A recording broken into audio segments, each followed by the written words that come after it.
woke up this morning, not used to this feeling. There's nothing standing in my way no more. The sun is still breathing, the sea is bleeding.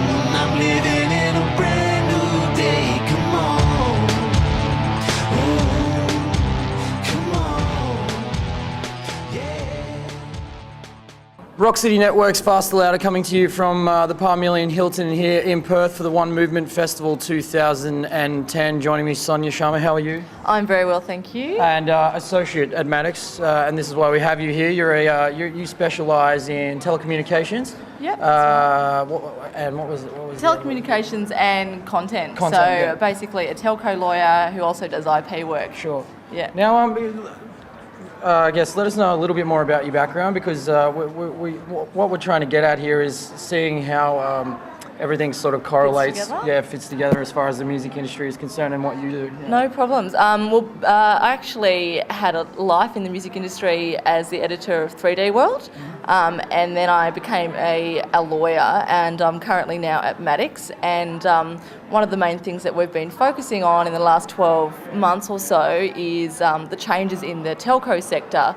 And we've been working a lot with people in the telco industry about those changes and fundamental shifts. And what we've noticed is that there's been a bit of lack of engagement and debate with the content and creative industries. So we were really here presenting to try and get a little bit more engagement between the fundamental shifts that are happening in the telco environment and what impact that is going to have for creative and content industries. Okay, so what have you found those impacts?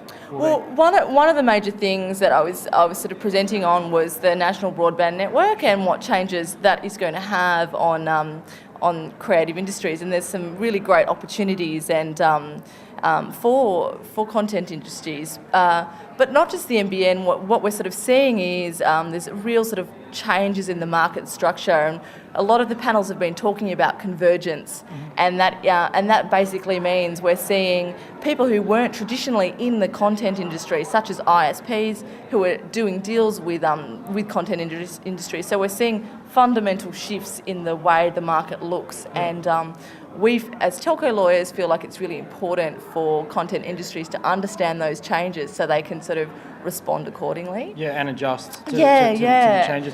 I find it interesting that, there's quite in the last probably 10 years, with the internet becoming bigger. I mean, MySpace 10 years ago was a very new thing, and now it's almost obsolete to a point. Yeah.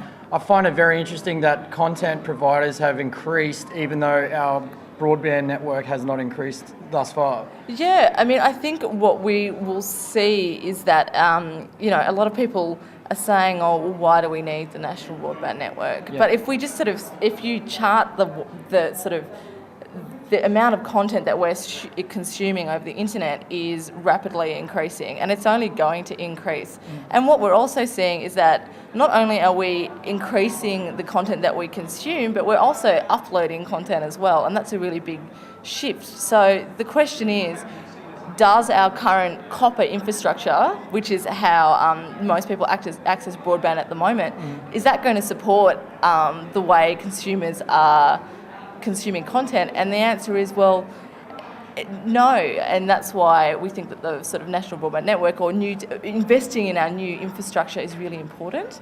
Now, I guess from a communications point of view, we had pair gain lines, and we moved into the fibre optic system.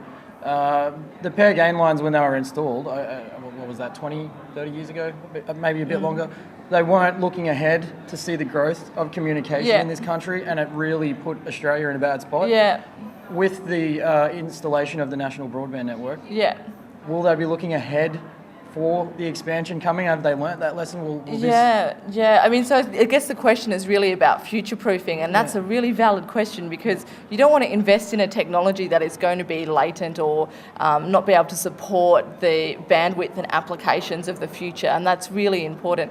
Fibre, the technology that we're talking about with the NBN is recognised as the gold standard across telecommunication sectors across the world, and the fibre really does sort of support the applications and content of the future, and it's also easy to update. So we won't be having to dig out the cables in 20 years' time. It's sort of got a 40 to 50 year lifespan, and it can be updated by updating the sort of points at the end.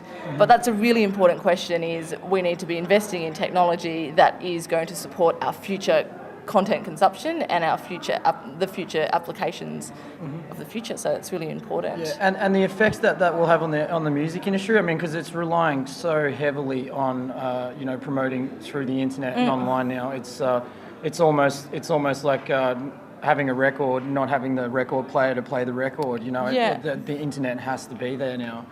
Yeah, I mean, I think that we really talked about the great opportunities for creative industries, and I think, there's some really amazing things and that will be happening. We're going to be seeing partnerships with content industries that never sort of existed before.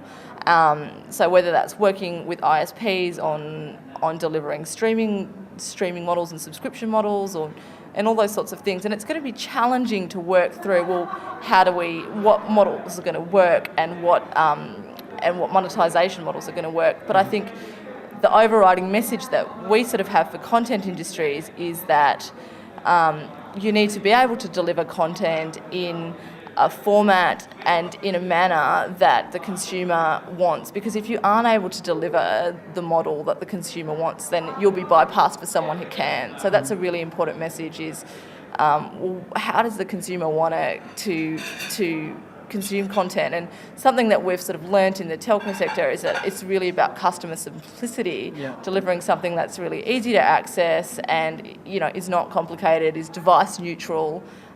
Those sorts of things are really important. And what we think will happen is that those enterprises and companies that are able to do that will be the ones that flourish in the sort of brave new world. Yeah. Now, in saying that, with users out there, people that aren't quite aware of what is happening but are users of the internet, is there something that they can do to make sure that this goes forward, or are we just relying on the bigger companies and so forth to actually push us forward? Is it a sitting and waiting thing for the general everyday user?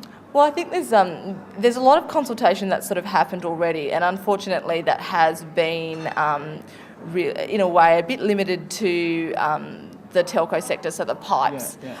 What we'd really like to see is a little bit more engagement with the content industry and also the end user.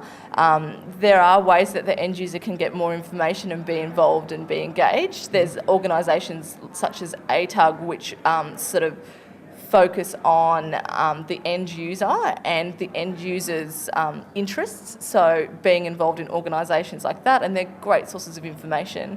For content industries, I think it's really important for them to understand what is happening and also be involved in the regulatory and sort of policy process. And we've sort of seen a bit of a lack of engagement. And I think that's sort of, we can look back and see when digital first came about, I think it's really well recognised that perhaps content industries were a bit late to come to the table.